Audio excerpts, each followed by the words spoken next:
by cut things a little short. That's how I'm feeling. So I really just, my goal is just to finish off the points that we were discussing on Sunday, and trying to understand what the chiddush of the Mishnah is as to why the delet, the dolosos of the HaKelim are not Muktza. So Rashi, or Tosfos rather, through his comparison to Shivrei HaKelim, seems to be saying a svara that the reason why it's not Muktza is because it can be reattached. In other words, the original function can be restored, and therefore it's not considered Muktza because it doesn't lose its status as an appendage to a KD, because it's still an appendage to a KD, it's just temporarily detached, but it's omeid or can easily be reattached. That's Tosfos svara. Let's have a look at the Run, because I think the Run says this most explicitly. In others, I think this is Tosfos svara, and in the Run it's explicit. The Run is the second column in source 4 on page 1, and the Run says, Daltoteihem, this is literally the last 6 lines in the source. Well, you know what, let's read the whole Run inside, just for the sake of completeness, since we're learning Yeshiva. So the Run in the second column, Adrabah, Shabbos Mechonim Avian. So the Gemara says on Shabbos they're Mechonim Avian, but in Torah, the same question as Tosfos. Maskin will come and pick in. And later on in the paper, we say the opposite, that Shivrei HaKelim should Chavruta be'erev Shabbos, HaKelim that broke on erev Shabbos, sorry to finish Nishbru b'Shabbos. There's more of an argument to make them mutter than if they broke on Shabbos. They broke on erev Shabbos, they're less mutter than if they broke on Shabbos. And the answer is to ilu b'Nishbru be'erev Shabbos to kol alma sagi lehu b'mei melachton. V'in Nishbru b'Shabbos plug to Rabbi Rabbanon. Sorry, this part of the question. We see that if they broke on erev Shabbos, everyone agrees, whereas if they break on Shabbos, there's an argument. His answer is lav kushi. It's not difficult. To hasam kibbutz she'enim ro'im le'melachton b'shena dinish b'nishbru Shabbos here surim edin the same story as Tosfos. Where they break, with something that breaks, a porcelain plate that breaks and there's shards left, their original function is lost. They get a new function. If they got the new function before Shabbos, they're not Muktza. If they get the new function on Shabbos, maybe they are Muktza because you're crediting them with a new function on Shabbos. However, Daltoteihem which are fit to return, put them back, to serve their original function. There's more of a reason that they should be allowed when they broke on Shabbos. Why? Because when Shabbos started, they were Mechan Agav their father, their parents, Kedi, vis-a-vis the case, in contrast to the case where they broke on Erev Shabbos, well, already at the start of Shabbos, when Shabbos came in, they weren't part of the Kedi. So it's the same as Tosfos and Sorah, but it's just a little more mafurish that the logic he's saying is because they were Uyas, Lachsun and Kobo, they're fitting to go back, and therefore they remain a Kedi Agav Avian. And I think, L'chora, this is what Tosfos means, and this is what Rashi means when there's a Sorah of Agav Avian, that even though when they're detached and separate, they're still destined to return back to their original function. They're fit to return back to their original function. Therefore, they haven't lost their functionality, and therefore they preserve the shame Kedi. So that's the view of I think Rashi, Tosfos, and the Ram. On top of page 2. Sorry, the middle of page 2, source 6, on what's called the Chidushim HaMiyuchosim L'Rana, which, as I said, were Chidushim that were ascribed through the generations to the Rana, but we now don't believe they're from the Rana. We think they were from someone from that Beit HaMedrash, that yeshiva, similar sort of Spanish environment, but not the Rana himself. And he says a different story. He says, even though they break on hold, even though when Shabbos came in, the doors were not attached to the HaKelim, and they didn't have a Torah's Kedi. They can be moved in their own right. They can still have their original melacha, in other words, they can still be used as a lid. So the Ram seems to be saying, the Miyuchas Ram, seems to be saying a different svara, that the logic is not that they can be reattached. The logic is they still have a current function. That seems to be the svara of the Miyuchas L'Ran. In other words, it's not about reattachment, potential to reattach, but it's about current functionality. That's the Miyuchas L'Ran. The Meiri says the same svara, and the Meiri also adds in that case, how would we answer Tosfos' question as to why there's a difference between doors and Shivrei HaKelim? With doors, the Gemara says it's more of a svara that it's not muktza if it breaks on Shabbos. And with Shiur, the Gemara says it's more of a svara that it's not muktza if it breaks on Erev Shabbos. Maishna, what's the difference between the two cases? So the Meiri also answers this question, but the language is very different because it's coming from a different logic of reasoning. So let's just read the Meiri inside. Amar Meiri, Mishnah Rishon Menu Teichel Babio in Yoni Achel Karishan. So he's coming from his introduction. He says the Mishnah Rishon, which should explain the first aspect of Hilchos Muktza. V'yishama Kol HaKelim Nitana B'Shabbos. So that's the same in mind. Koloma, that means to say Kol HaKelim. This is Soul 7. Kol HaKelim Sheyeshem Delosos. Any kelim which have doors could go shit or teva migdal, the tonim b'Shabbos and the say Daltoteihem say in mind. Any utensil which has a door, it's not Muktza and it's deles, it's not Muktza. This ties up to what we spoke about right at the beginning in our first year on the Perek. How can the Mishnah say all kelim aren't Muktza? It's not true. There are kelim which are Muktza. Tosfos' question. So the Meiri seems to be answering the question, as some of you wanted to suggest in Rashi, that any keli which has a deles isn't Muktza. Again, I'm not entirely sure where that rule comes from, but either way, that's what the Meiri says. After that, it says, even though they broke, they were detached, they're not similar to the doors of a house. And again, here the Meiri says what we spoke about outside, but the Meiri is sort of an explicit clause. That means to say, even though the doors are detached from the utensils, they can be moved, then they're not Muktza. They're not similar to the doors of a house. If you share the doors of a house, they're not Muchan, the Taltel to move. There's the Torah of a Kli, the halachic definition of a kli, they don't have on them. Why? Because the attachment to the ground is mafkia, then removes them from a Torah's keli. Again, in human usage, you may think of a door of a house as something you use. You do use a house, but something that's mechuber l'karka is not a keli. It's not something that it's too significant a thing to be something defined by its functionality for human beings.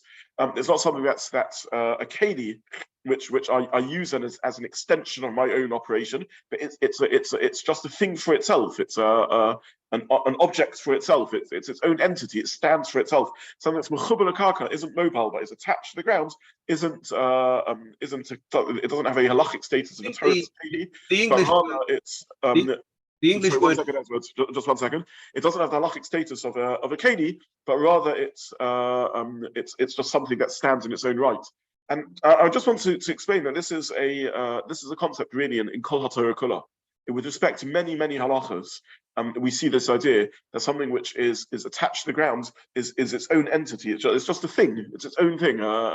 In the German school of philosophy, they call it Zach Hazich. It's a thing for itself. It's its own entity. It's not something that can be defined as a keli, and therefore in Torah's keli olav. Sorry, I was going to suggest that the English word fixture is helpful.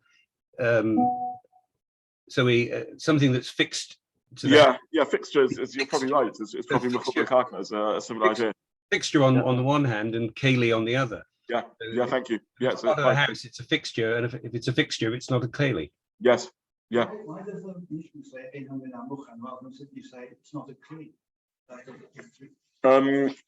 I don't know entirely the use of the language over here, and it's interesting. The Rishonim, even Rashi, Rashi in Tosfos cited the Chalsa in Kuftin Zayin and Daleth, and there I suggested people look at Rashi there. He says Eino Torah's Keli on, and the language Torah's Keli. Why does it just say Eino Kli? Why does it say it's Eino Torah's Keli? It seems to imply that of course there is an aspect of cleanness about it. It does have Kli elements to it. After all, it's used to serve people. Eino Torah's Kli means it doesn't cross the halachic threshold of being a Kli. It has elements of a Kli usefulness to it, but it isn't defined by a keli because it's a fixture, because in Edge's language, mechuber l'karka is a thing for itself. It's not defined by its role as a keli. The analogy I've used in many other contexts, look, you can, not everything you can use something for defines what it is. So I don't know, you can write a word with a lipstick or with a ketchup bottle. It doesn't make the ketchup bottle or the lipstick a pen. Pen is something which is defined by its function of writing, not something which you happen to be able to use for writing. So with a bias, you happen to be able to use it, but the human use, us mere mortals, us humans, ants on the globe scurrying around, aren't strong enough to redefine the functionality of it as a keli. It's not something that is defined by its ability to serve its me. It's just an object in itself. So Jeffrey. I'm struggling with understanding why, when a key becomes a shadow key, I can understand a door is not to a character. Yeah. But never a key before. This is a key. If we said that key is always not going to say everything, then the fact it's broken, you can still be used slightly differently. Why is that another? So that is why there's a machlokus. The question for those online is, Jeffrey was asking is, why is it nolad when a kli breaks? So that's really the machlokus. Don't forget, it's machlokus Rabbi Shimon and Rabbi Yehuda. There is an opinion that says a kli that breaks on Shabbos or Erev Shabbos, and the broken remains have a new functionality. They're not Muktza. Why would they be not Muktza? It's a new functionality that came into existence. The answer is because it was a keli and it remains a keli. The alternative viewpoint is the old functionality which made it a keli has gone. There's a new functionality in place which you want to argue to make it a keli. That's a new functionality coming into existence, and therefore it should be Muktza. So the debate, one way of looking at this is the debate would be, to what degree do we look on all kelim as a sort of generic category and say it was a keli and it remains a keli, or do we say what made it a keli was function A has ceased, function B has now come into existence, to recreate it, to prop it up, to make it back into a keli with function B. That's a new dedication, and that's exactly what Hilchos Muktza is saying. Can't occur on Shabbos. That's the nizam. Okay. Is it the fact that the door is not a keli, or that the house is not a keli? Because Yehusa Ron said it's the door is fixed to the ground, but it's not really. It's the house that is fixed to the ground, and the door is fixed to the house. I don't think there's a difference. I hear the ha'ara, but I don't think there's a difference. I think the reason why a door is a keli is, as Rashi says, agav avien, because it's used as part of the functionality of the main thing, and therefore, since the house isn't a keli, the door's not a keli. In a sense, the door's not a keli for double reasons. It's not serving a keli, and itself is mechaber l'karka, and therefore not a keli. So I'm not sure there's a difference in that in that point. Okay, so this is the first part of what the I'm just going to mute everyone because I'm getting a bit of Adam, are you trying to say something, or did you accidentally unmute? Yeah, I could. Okay, Can I ask a question? Can you hear me okay? Yes, now we can, yes. Can I hear? No, we're not hearing you. I'm going to mute you, Adam. Maybe you can write it in the chat. We're not getting to hear you. I'm sorry. Okay. Okay, you can't hear me now? You can try again. It's frozen. Okay. Okay, so we'll carry on the Meiri. Have I frozen to everyone or not? Josh, can you hear me? Or yeah. Okay, fine. Adam, I think you're the. I'm sorry to say, I think you're the problem here. Your connection. Okay.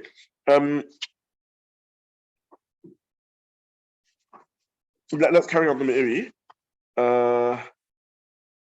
On the fourth line, or the beginning of the fifth line, the end of the fourth line. Aval Elu, the non-mechuber case, the doors of the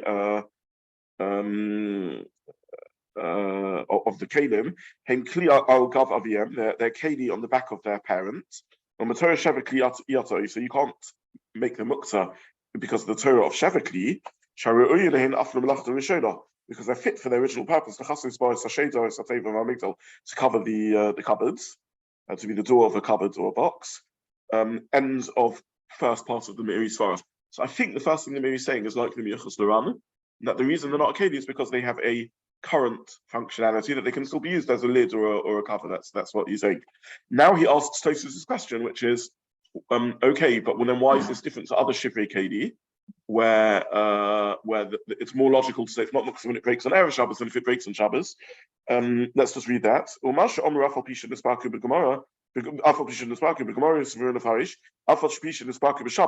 Even when they break on Shabbos. It's more obvious to allow it when it breaks on Shabbos than when it breaks on Chol. Because when it breaks on Shabbos, it could be used to its parents, Ben Hashmashas at the start of Shabbos. Now he asks Tosfos' question, even though later on in the Gemara we say Machlokas Shenishbu Shabbos on Nishbu Shabbos Divrei Kol Mutter, and as we say the opposite, and yes, it's more obvious that it's not Muktza when it broke on Erev Shabbos. Since they were prepared for the news on Erev Shabbos, it's easier to say it's not Muktza when it breaks on Erev Shabbos. That's the only way it broke. she'eloma behem mechonim agav aviyim, where you can't say the mechon agav aviyim, shari kli guf nishma, because the kli has broken. Av mishnaseinu amishim in sparku is where they were dismantled. Sheno nishma keli, it didn't break. Elo shadelis nisparik. But the door was simply detached. Since it's mechon agav hakedi. So it's very interesting, and it shows how you have to read Rishonim with care and have to read the whole content.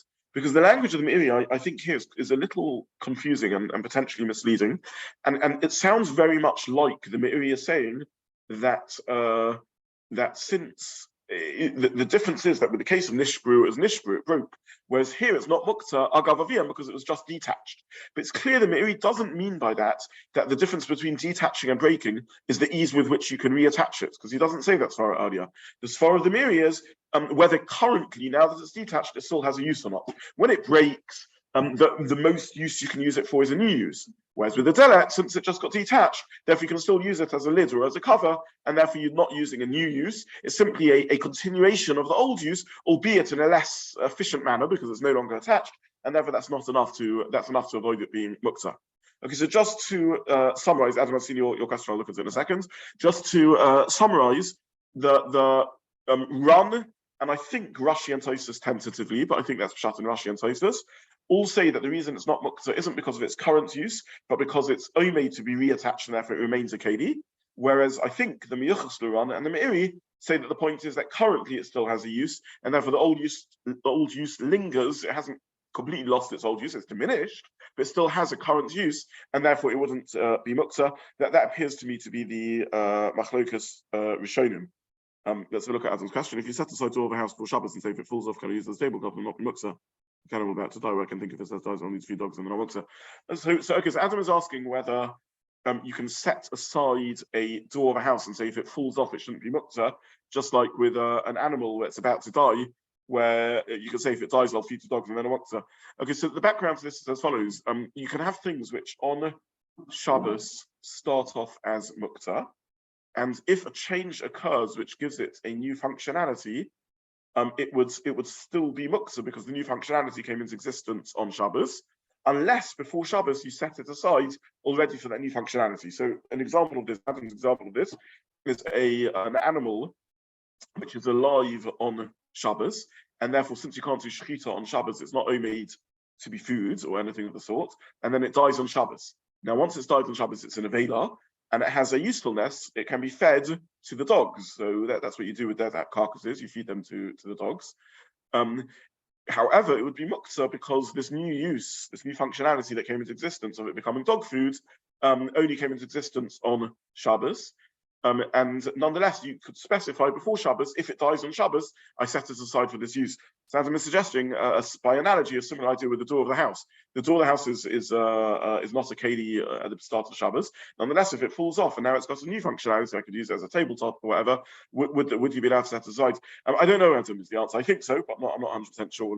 Seemingly, the analogy is a good analogy, and your comparison is good, but I'm not absolutely sure. Sorry? Before the sukkah falls down, and Sukkot, you have tonight you use it for wood when it falls down. Yes, that's another good example. Yeah, thank you. The sukkah that's falling down. Yes, where you make it tonight. Yeah. I think it's the same. I just don't. I hadn't thought about it on some of the spots. But I think this is a whole family of shilas of all these things where it's not made and whether you can set aside. Okay.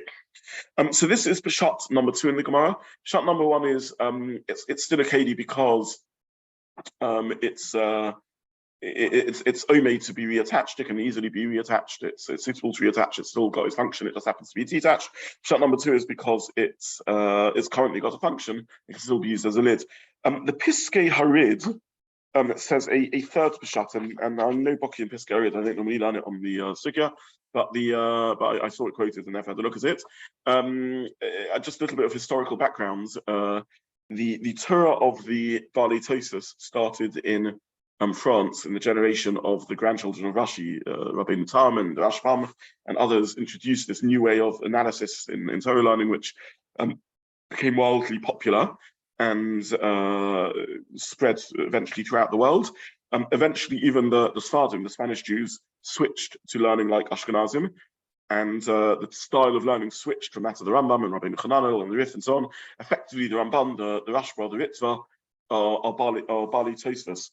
Italian Jewry had its own Torah centers, which also had its own Derech HaLimud, and these were partially conquered by the Bali Tosfos. And perhaps the most famous proponents of this sort of merged style of learning, this composite style of learning between the Italian Derech HaLimud and the Bali Tosfos, is the Tosfos Rid. His name was Reed, Rabbi Yitzchak Titrani from Trano in Italy, Titrani. And one of the interesting things about learning Tosfos Rid is he was clearly a very innovative thinker. It's very original, different to the standards Bali Tosfos often, and also he, I don't know whether it's just a style of thought or because of how manuscripts were preserved, but we often have many multiple editions of the Tosfos Rid, like the first version of his commentary, the second version of his commentary, the third version of his commentary, and you see how he constantly rethinks things through and comes to different conclusions. So very fascinating mission to learn. So he wrote effectively a commentary on the Gemara called Tosfos Rid. But it's not a classic Tosfos, it's his unique blend of Tosfos style. And he also wrote a structured in order the Gemara halachic work called Piskei Harid. And the Piskei Harid often commentates on the Gemara, but then brings it to a halachic conclusion. And in general, his Piskei Harid is taken as more authoritative than the Tosfos Rid because it's his final halachic conclusion. And here in Soul 7, I printed the Piskei Harid. And he says as follows. This is the bottom page 2. Perish kol HaKelim she'esham delosses could consider Teva Mikdal and the Shabbos and the same any Kelim which has the Torah is not Muktza. V'havadai pshita. This is obvious. And Agav Sefer Nokat delosses is because the ends of delosses fine. Then he carries on. V'afagav became the same questions everyone else has asked at the bottom of page 1. He asks what the difference is. And then here's his answer. In the bottom of column 1 on page 2, this is really crucial. Even though broken kelim, even though with broken kelim we say they can't be moved unless they can still do their original work. In other words, a new question. How can the Gemara over here say, how can the Mishnah over here say that the door is not Muktza? What happens if it's useless? His answer is it doesn't matter if it's useless. Because you could put them back. Why? There's no prohibition of binyan and stira with something that doesn't need a craftsman. So basically, the Tosfos Piskei Harid is arguing that not that they've still got a use, like the Miyuchas Luran said and the Meiri said, not that they are made for reattachment, like the Ran and Tosfos and Rashi said, but you actually on Shabbos can reattach them, and therefore they're not Muktza because in practice you can reattach them back onto the Kedi, and therefore they're not Muktza. I think this is an original thought of the Piskei Harid. I think it's different to other Rishonim. He says since it's merely reattaching the door and it doesn't need any complicated assembly, that's not called bone on Shabbos. But the broken shards, you can't stick them back together again. If they're not fit for any purpose, they're osa. And even Zonim in the Daltoteihem Abayis, and this is not comparable to the doors of a house, because you're not allowed to reattach something in Karka, even if it doesn't take expertise, even though there's no expertise.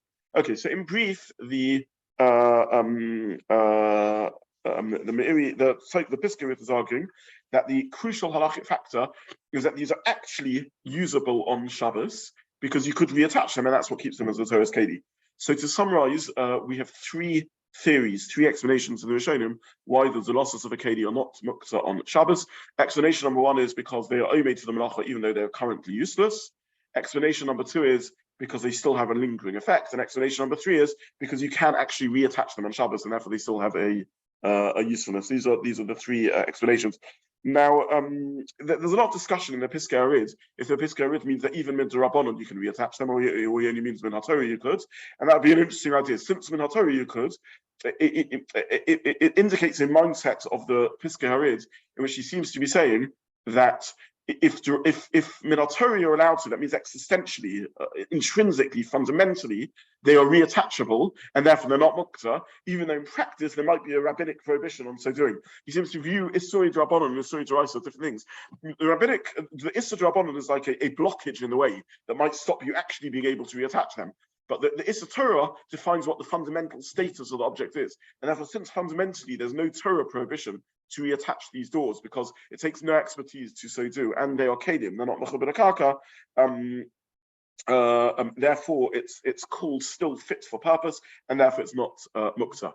So either way, these are the three views in the Rishonim. Either because they can be their default setting is they will be reattached, therefore they keep the status of a keli, or because they currently have a use. All I want to do is just point out the language of the Mishnah Berurah. Who Can I just ask, why isn't it Makaber Patish when you put it back? Isn't it? Because it already has the function, and he seems to be just saying that it's just like attaching and detaching. That's not called. No one completely understands this Piskei Rid, because certainly in practical halacha there would be an Issa Drabanon in so doing. He says since it's easy to do and needs no expertise, and it's only a keli, therefore at least min Torah he doesn't believe this would be an Issa. It's not entirely clear. Not entirely clear why. Okay, I just want to draw a practical halachic conclusion here, which is number one, the Mishnah Berurah. I hope by now everyone's seen the Mishnah Berurah. The Mishnah Berurah very clearly in the third line of the Mishnah Berurah in Sifkat Namatei says, even though Eina Ru'una Melacha Acheres Klal, even though it has no use for any other melacha, the door has no use whatsoever for any other melacha, nonetheless, it's not Muktza. In brief, who's the Mishnah Berurah pasuk you like? The Mishnah Berurah says it has no use whatsoever at the moment. He's passing like the run, yes. He's saying even though it's completely useless now, it doesn't have any use. So this is point number one. Point number two is in this view, which is the view that enters into halacha. The point is that since it's reattachable, therefore it doesn't lose its functionality. Would Rashi or the Ran, who say this view, only mean when it's easily reattachable, even when it takes a malacha or something professional to reattach it? Remains a little unclear. But this would be a very practical question. I'll just try and give an example of this. The stem of your glasses falls off. So in practice, one's not allowed to reattach the stem of the glasses for either Drais or Drabanan considerations. But would the stem be Muktza or not? A button falls off your suit jacket, right? You're walking along and it gets caught in something and it gets tugged off. Would that be Muktza or not? So let's analyze.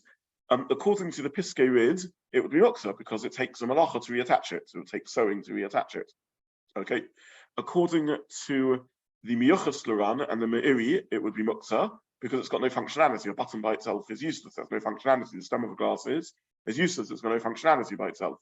According to Rashi and the Ran and Tosfos, the logic is it's only made to be reattached. It's your plan is to reattach it, and therefore it remains part of the Kedi of the Agav Avian. Then the best guess would be that the button would not be Muktza because it's still a clear Agav Avian, unless you draw a distinction and you say with the Delis it's easy to reattach, whereas with the button it's difficult to reattach because it takes melachot. There's no clear evidence for this distinction, though some posts can argue it, and therefore seemingly it would be allowed. So even though we started off with the Mishnah about Delosos, this is very relevant Halacha L'maaseh, as I said, and since the Mishnah Berurah Paskin seemingly like Rashi, that and the Ran, that the point isn't its current usability, but whether the normal thing would be to reattach it or not.